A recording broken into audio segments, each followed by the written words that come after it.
जब बाप मजदूरी करके लाता है ना, शाम को मजदूरी करके, मैंने बहुत सारे लोग देखे हैं रक्षा चलाते हैं तो चेहरों पर धुआं पड़ा होता है, रक्षा चलाते। बहुत सारे ऐसे लोग हैं जो भैंसों का काम करते हैं तो बेचारों की एड़ियों को गोबर लगा होता है। बहुत सारे ऐसे मजदूर देखे जो किसी कारखाने में काम करते हैं तो ग्रीस स्याह रंग की कपड़ों को लगी होती है, लेकिन वो शाम को जब उसे दिहाड़ी मिलती है ना, या जुमेरात को जब उसे हफ्ते के पैसे मिलते हैं तो वो पैसे लेके खुशी खुशी घर आता है। फिर वो चौक पे खड़ा होता है और फिर वो खड़ा होके वहां से किन्नो खरीदता है, आम खरीदता है, आड़ू खरीदता है, फल खरीदता है।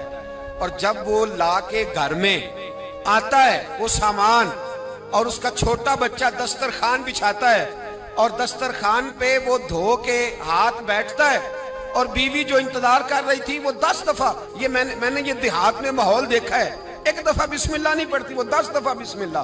वो छुरी धोती है, बिस्मिल्लाहिर्रहमानिर्रहीम, वो 10 दफा बिस्मिल्लाह पढ़ती है।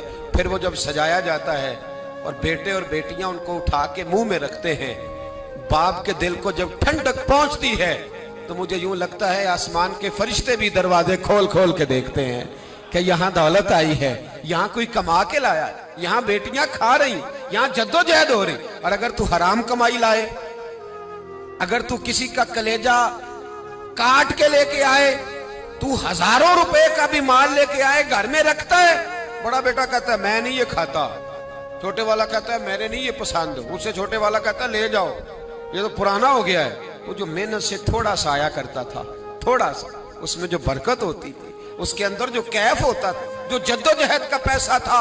मैं ये हदीस पढ़ता हूँ तो झूम जाता हूँ। कुछ लोगों ने और सहाबी का नाम लिखा है, कुछ ने लिखा हज़रत जाबिर इब्ने अब्दुल्ला थे, फावड़ा चलाते थे, फावड़ा पंजाबी में ना कह दूं, कई वांदे होंगे साहब। हम लोग समझते हैं ना ये मजदूर ऐसे ही है, नकम्मा ही होता है। मजदूर को कौन पूछता है? फावड़ा चलाते थे, कुदाल से मेहनत करते थे, नबी पाक से मिलने आए।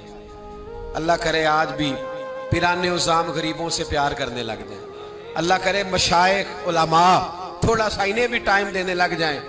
कहते हैं मैं हुजूर से मिलने आया, आगे बढ़ा, और चूंकि मेरे कपड़े भी जरा मैले थे और चूंकि मैं मजदूरी करके आया था तो पसीना भी था, तो मेरी ख्वाहिश थी कि जरा सारे मिल ले, मैं जरा बाद में आगे होता हूँ। कहते हैं मैं एंड पे गया, साहिब उज़्दुल गाबा ने लिखा है, कहते हैं आगे बढ़ के मैंने हुजूर से सलाम ली, बाकियों को तो सलाम हुआ था, मेरे नसीब देखो जब हुजूर के हाथों में मेरा हाथ गया तो मुस्तफा ने हाथ ही थाम लिया। और यार सुनो तो सही, जिसका हाथ नबी पाक थाम ले, जिसका हाथ नबी पाक थाम ले। आला हजरत फाज़िल बरेलवी के छोटे साहिबजादे मुफ्ती आजम हिंद मौलाना मुस्तफा रजा बीमार थे, उनके पीर खाने के एक सैयदजादे तीमारदारी करने आए, तो घर वालों ने कहा शाह जी हजरत खाना नहीं खा रहे 2-3 दिन से, आप सैयद हैं, आप कहेंगे तो खा लेंगे। कहा शोरबे में रोटी भिगो के लाओ। कहते हैं रोटी भिगो के लाई। 91 साल के मुफ्ती आजम जब रोटी देने के लिए शाह जी आगे बढ़े, कहा हुजूर उठिए ना, खाना खाइए। तो कहते हैं मैंने उनकी कमर पे हाथ रखा उठाने के लिए। 91 साल के बाबा जी, बुढ़ापा, कमजोरी, जोफ, सारा कुछ, लेकिन जब मैंने पीछे हाथ रखा ना उठाने के लिए, खाइए, कहते मेरा हाथ थाम के कहने लगे शाह जी एक वादा करो पहले। मैंने कहा कौन सा? कहने लगे यहां सहारा दिया है तो वहां भी दोगे कि नहीं दोगे? ये वादा करो, यहां सहारा दिया है तो वहां भी दोगे? कहते मैं रो पड़ा, मैंने कहा दूंगा। तो कहने लगे चलो फिर खा लेते हैं खाना। ओ भाई जिसका हाथ नबी पाक थाम ले, जाबिर इब्ने अब्दुल्ला कहते हैं सलाम लेके रुखसत हो गए सारे, और मेरा हाथ हुजूर ने थाम लिया। और यार बंदे ने नहीं, आम आदमी ने नहीं, MNA MPA ने नहीं, सूफी पीर दरवेश मौलवी मुफ्ती गौस मुहद्दिस ने नहीं, इस दर्द को समझ तो सही। कहते हैं मेरा हाथ उसने थामा जिसके कदमों को बोसे देने के लिए जिब्रील अमीन तरसा करते हैं। हजरत जिब्रील जिसके पैरों को बोसा देने को तरसे, हुजूर ने हाथ थाम लिया, पकड़ लिया और खोल के फरमाया ये क्या है, ये क्या है? सोने छाले पड़ गए। हुजूर मेहनत करता हूँ, हुजूर कबीलदार हूँ, छोटे बच्चे मजदूरी करता हूँ, छाले पड़ गए। कुछ अमीर से आबा खड़े थे, कहते हैं हमने रुख बदल लिया, महबूब की तरफ देखने लगे, हमने अजीब नजारा देखा कि उसका हाथ हुजूर ने थामा है, और फिर हमने देखा कि महबूब की गर्दन झुकी, गर्दन झुकी किसकी? जिसके आगे खिंची गर्दनें झुक गई। महबूबे मुकद्दस ने गर्दन को झुकाया और फरमाते उस वक्त तो हालात ही बदल गए जब महबूब ने मजदूर के छालों वाले हाथों को चूमना शुरू कर दिया। फरमाते महबूब चूम रहे थे और बड़े बड़े अमीर खड़े रो रहे थे, काश आज गरीब होते। आज गरीबी को इज्जत मिल गई, आज गरीबी को शान मिल गई, गरीबी को मर्तबा मिला, गरीबी को दर्जे मिले। तभी तो मौला कायनात शेर खुदा अलीउल मुर्तजा रदी अल्लाह ताला अन्हु ना अपना कुर्ता सी रहे थे तो एक शख्स ने कहा हुजूर अमीरुल मोमिनीन नया कुर्ता ही ले लें। फरमाने लगे तुम्हें नहीं पता इस पुराने कुर्ते में लज्जत कितनी है, तुम्हें नहीं पता जब मैं ये पुराना कुर्ता सी के पहनता हूं तो अल्लाह मेरे दिल के अंदर खुशू और हुजू कितना पैदा फरमाता है। तुम्हें नहीं पता इस गरीबी के जायके कितने हैं, इसके मजे कितने। भाई मेहनत की जो कमाई है, जद्दोजहद का जो पैसा है वो तुझे बड़ा करे, आगे बढ़, मेहनत कर, इन दो हाथों को लड़ा, दाएं बाएं ना देखना किसके पास क्या है, वरना हसद की आग में जल के जिंदगी गुजरेगी। नबी पाक सल्लल्लाहु अलैहि वसल्लम से एक सहाबी ने पूछा हुजूर बेहतरीन रोटी कौन सी होती है? हमसे को पूछे तो शायद हम कहें कि चिड़े बटेरे, या अगर वो दोबारा पूछे तो कहे वो जो गोश्त अपने बकरे का बचा के नहीं रख लेते बड़ी ईद पे, कहते यार आउणगे तो टिके लावांगे, वो मजे का होता है। यहाँ लोग कहते हैं ओहो गए आज होते ना फुला होटल पे, तो वहां ताजा बल्कि उसकी पब्लिसिटी कर रहे होते हैं, कहते हैं वो होटल वहां बना है। मैं भी गया था, फिर होटल 10 दफा जाके तो फिर 5वीं दफा मैं मैदे के डॉक्टर के पास भी गया था, तो दोनों का कार्ड मेरे पास है, दोनों ही रख लो तुम्हारे काम आएंगे। हम पब्लिसिटी। नबी पाक सल्लल्लाहु अलैहि वसल्लम से सहाबी ने पूछा हुजूर बेहतरीन खाना कौन सा है, बेहतरीन खाना? तो सहाबा कहते हैं कि अब उसने जो सवाल पूछा तो हमारे ज़हनों में ये था कि हुजूर कहेंगे शोरबा और रोटी, या गोश्त भी खानों का सरदार है उसके बारे में कहेंगे, या नबी पाक सल्लल्लाहु अलैहि वसल्लम शोरबे के अंदर रोटी भिगो के खाते थे उसकी बात होगी। सहाबी ने पूछा हुजूर बेहतरीन खाना कौन सा है? हमारे ज़हनों में जवाब के बारे में तखय्युलात और थे, तसव्वुरात और थे। जब हुजूर ने पूछा ना, उस सहाबी ने पूछा हुजूर कौन सा खाना बेहतर है?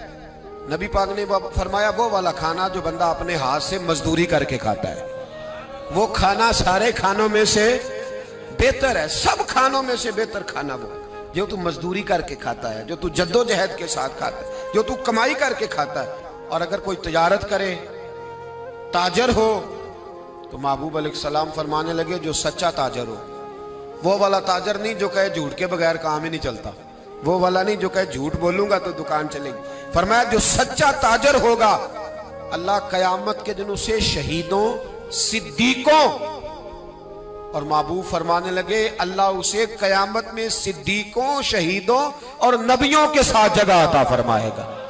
सच्चे ताजर को, सच्चे ताजर तिजारत करें सच्चाई के साथ। ध्यान, हजरत मारूफ करखी बगदाद की जामे मस्जिद में तशरीफ रखते थे तो बारिश नहीं होती थी, कुछ लोग दुआ कराने आ गए, कहा बाबा जी बारिश नहीं होती दुआ कर दें। तो आप फरमाने लगे मेरे सामने एक करियाने वाला है, करियाने वाला लफ्ज समझाने के लिए बोल रहा हूँ, उस जमाने में जो भी उसका नाम था, का ये जो करियाने वाला ना चीनी, पत्ती, घी, दाल, चावल बेचता है, इससे दुआ कराओ बारिश हो जाएगी। उन्होंने कहा हज़रत साहब इससे दुआ कराएं, रफीक शफीक से, ये तो हमारा लंगोटिया है, हमारे साथ रहती, इससे दुआ करें। तो मैं दुआ कराओ बारिश हो जाएगी। अब पीर साहब का हुक्म था, अल्लाह के नेक बंदे का, गए उससे करियाने वाले से कहा दुआ कराओ। कहने लगा यार मैं तो पढ़ा लिखा भी नहीं, मुझे तो दुआ के लफ्ज भी सही नहीं आते, दुआ हजरत मारूफ करखी से कराओ। कहने लगे उन्होंने भेजा है, उन्होंने भेजा है। तो उस करियाने वाले ने हाथ उठाया, कहा अल्लाह, ऐ अल्लाह तेरे बंदे ने तेरे बंदों को मेरे पास भेज दिया है, तो बारिश के लिए आए, मेहरबानी कर दुआ बारिश बरसा दे, दुआ मकबूल फरमा। लोग कहते हैं उसने चेहरे पे हाथ भी नहीं फेरे, बारिश शुरू हो गई। लोग जो थे सारे तो चले गए, 2-4 सियाने लोग जो थे समझदार साहिब नजर हजरत मारूफ करखी की खिदमत में, कहा बाबा जी ये हमने नहीं देखा पर फर्द नमाज ही पढ़ता है, हमारी तरह को लंबा चौड़ा काम तो कोई नहीं करता, कहीं रात को तन्हाई में तो नहीं तहज्जुद पढ़ने आता, क्या ऐसा काम करता है कि दुआ मांगी है तो मकबूल हो गई? आप फरमाने लगे कुछ भी नहीं करता, फर्ज नमाज ही पढ़ता है, जरूरियात पे ही अमल करता। का हुजूर इतना मकबूले बारगाह कि हाथ उठाए तो अल्लाह खाली ना लौटाए। फरमाने लगे कुछ भी नहीं करता, 30 साल हो गए मुझे देखते हुए, मेरे सामने दुकान करता है, सौदा पूरा तोलता है, किसी गरीब को धोखा नहीं देता, ये अपनी जायज मुनाफा लेता है, ये अपनी खुददारी को बेचता नहीं। तो फरमाया जो 30 साल रब के साथ वफा करे, क्या रब उसकी दुआएं कबूल नहीं फरमाएगा? फरमाया ये जब भी दुआ मांगेगा मुझे उम्मीद है अल्लाह जरूर कबूल फरमाएगा। तो मेरे भाई दयानत, हमारे नौजवानों के मिजाज में मेहनत नहीं शामिल, जद्दोजहद नहीं शामिल। जिसको 10 एकड़ या 20 एकड़ जमीन मिली है उसने किसी को ठेके पे दी है, वो खुद नहीं हाल चलाना चाहता, वरना फिर उसे चौधरी कोई नहीं मानेगा, वो खुद नहीं आगे बढ़ना चाहता। जिसकी अपनी दुकान है जाती, उसने किराए पे दी है, कोई ये ना समझे कि करोड़ों की दुकान है और खुद ये 10-10 रुपए की चीज बेच रहा है। मेहनत का मिजाज नहीं, जद्दोजहद की तबीयत नहीं। और ये जो फारग रहने वाले हैं ना, आज नाराज हो जाना है आपने, चलो कोई बात नहीं, लेकिन एक बात जरूर है कि कौम को समझदार जरूर होना चाहिए, नाराज हो या ना हो। ये जो फारग रहने वाले 15-20 हैं, इन्होंने बड़ी खराबी की है। इनको देख के और भी बहुत सारे लड़के फारग हो गए। ये जो मोहल्ले के पहले 10 फारग है ना, ये बड़ा नुकसान कर। अगर ये कुछ मेहनत करें, जद्दोजहद करें, तो बाकियों की भी तवज्जो काम की तरफ बढ़े। बूढ़ा बाप ड्यूटी पे जा रहा है, बेटे को काम ही नहीं मिल रहा, अजीब बात। बूढ़ा बाप सारी मजदूरी कर रहा है, बच्चा कहता है काम नहीं मेरी मर्जी का मिल रहा। तेरी मर्जी का कब मिलेगा? मेहनत करें, जद्दोजहद करें।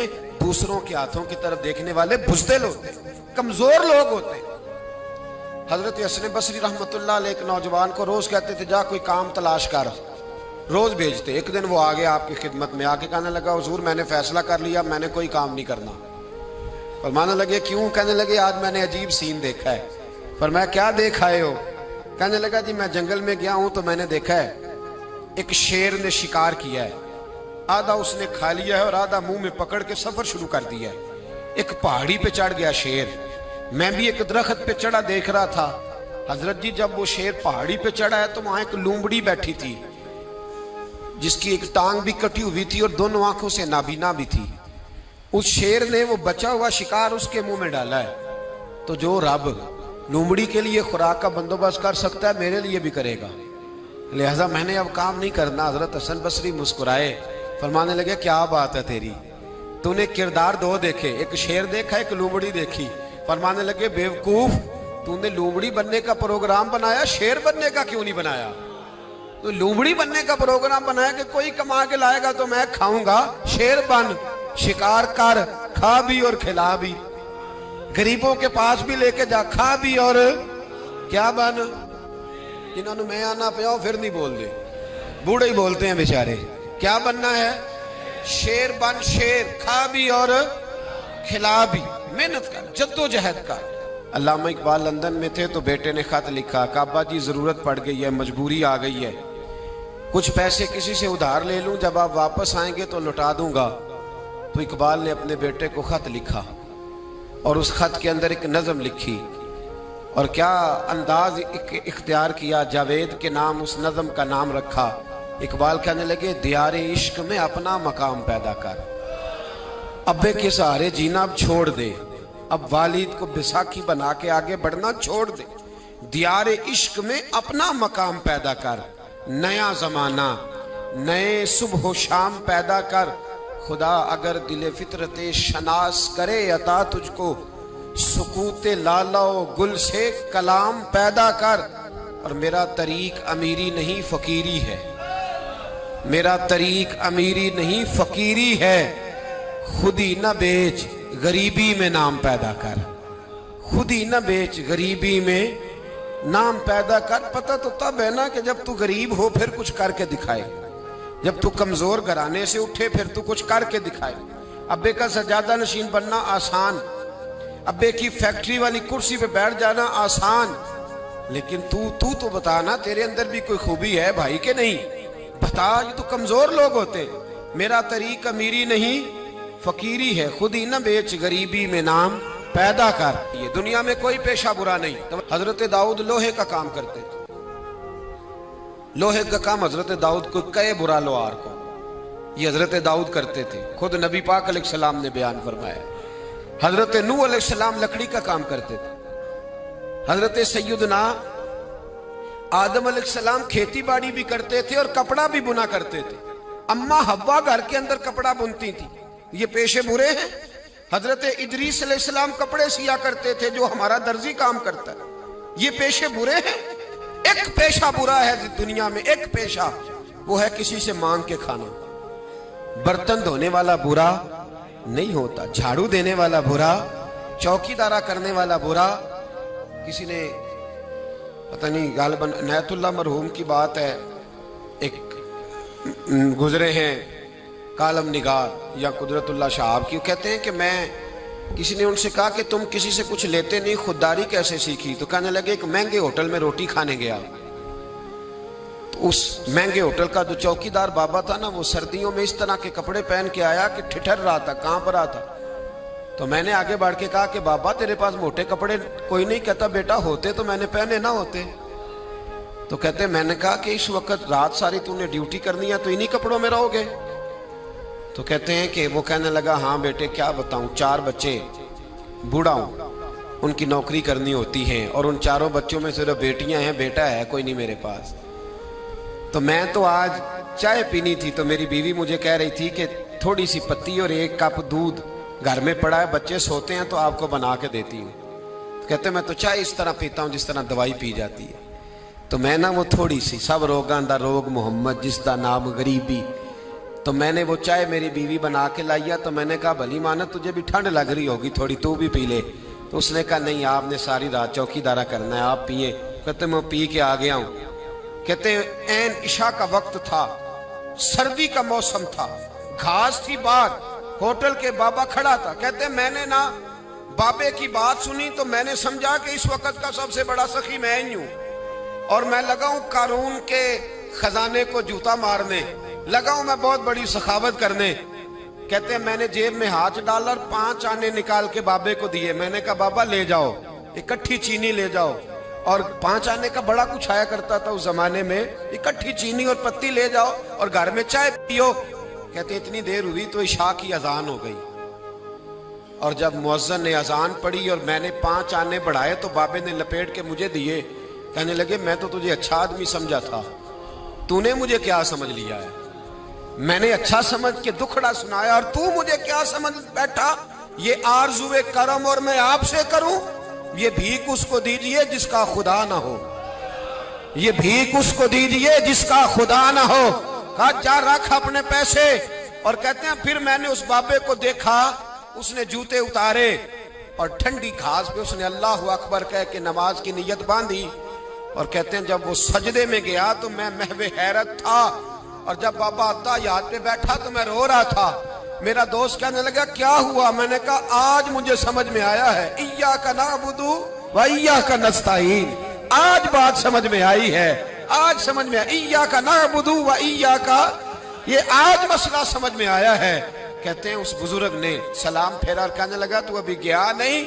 मैंने कहा बाबा मैं तेरे जलवे देख रहा हूँ, मेरा तोहफा कबूल क्यों नहीं किया? तो कहते हैं बाबा रो पड़ा। कहने लगा बेटा अगर 5-5 आने मांग के खाने होते तो मैं रात को सर्दियों में मजदूरियां ना करता, अपने पैसे घर ले जा। मेरा रब मुझे मेहनत के साथ इतना देता है कि मैं बेटियां भी पाल लेता हूं और रोटी खा के सोता हूं। तो जब मुझे अल्लाह ने मोहताज नहीं किया तो मैं मोहताजी क्यों दिखाता फिर? कहते मैं सारी जिंदगी उसको दुआएं देता रहा, खुदारा खुददार बनो, खुददार बनो, खुददार बनो। जब कोई मेहनत करता है ना, मेहनत, तो अल्लाह उसकी जाया नहीं करता। हमारा हाल ये है कि हमें हर चीज काफिर बना के देता है, हर चीज। किधर गए हमारे नौजवान, किधर गई उनकी शौरी ताकतें? वो कब इस मैदान में उतरेंगे, कब जद्दोजहद करेंगे, कब वो निकलेंगे, सामने आएंगे? अपने अंदर हिम्मत पैदा करें, ताकत पैदा करें अपने अंदर। मुझे एक साहब एक दफा कहने इतने लंबे सफर किस तरह करते हैं? मैंने कहा मेरे साथ गाड़ी में बैठो तो मैं बताता हूँ कैसे करते हैं। ये करने से पता चलता है। मोहब्बत को समझना है तो ना से खुद मोहब्बत कर, किनारे से कभी अंदाज आए तूफान नहीं होता। हमारे साथ चल, तुझे बताते ये काम कैसे होता है। कोई काम भी बगैर मेहनत के नामी, कोई बगैर मुशक्कत नहीं हुआ। 100 बार जब अकीक कटा तब जाकर नगी हुआ। मेहनत का मिजाज बनाएं, कभी किसी की तरफ ना देखें। बड़ा भाई क्यों ना हो, वालिदी क्यों ना हो, सहारे ना तलाश करें। जो बैसाखियों पे चलते हैं उनकी या तो टांगे कटी होती हैं या बुजदिल होते हैं। बैसाखियां ना तलाश करो, सहारे ढूंढो ना, सहारे बनने की कोशिश करो। कभी जिंदगी में अपना हाथ ना फैलाओ, जिसका एक दफा फैल जाता है दोबारा वापस नहीं आता। मैंने कहा एक पेशा बुरा है, वो है मांगना। इकबाल कहने लगे दियारे इश्क में अपना मकाम पैदा कर, नया जमाना नए सुबह शाम पैदा कर। खुदा अगर दिल फितरते शनास करे अता तुझको, सुकूत लाला गुल से कलाम पैदा कर। मेरा तरीक अमीरी नहीं फकीरी है, खुद ही न बेच गरीबी में नाम पैदा कर।